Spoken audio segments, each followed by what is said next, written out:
In our applications, we often need to add some extra fields to the log messages, such as the app name and version. In this video, we will introduce how to add extra info to the logs using the extra parameter and also a logger adapter. To log extra fields, we need to create a custom formatter that can accept such fields.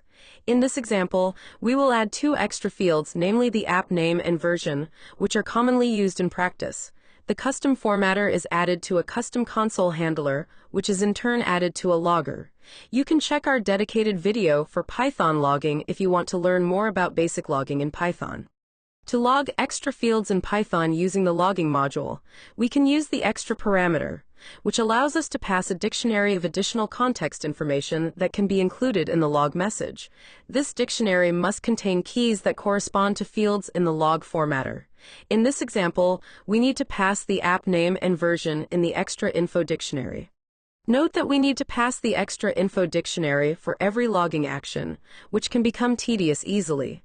And if you forget to pass the extra info, a key error will be raised. We need to find an easier and more robust way to log extra fields. Luckily, this can be done easily with the logger adapter in the logging module.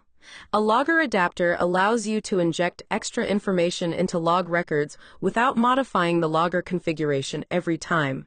Before we create a logger adapter, let's change the logger variable to _logger to avoid name conflict, so we can continue to use the logger variable as before.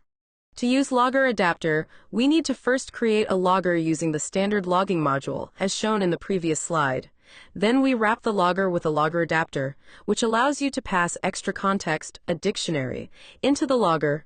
Finally, we can log messages as usual, and the adapter will automatically include the extra context. This is a much more convenient and more robust solution than using the extra field as shown in the first example. This is it for this video. Thank you for watching. If you enjoyed the video, please subscribe to my channel for more content.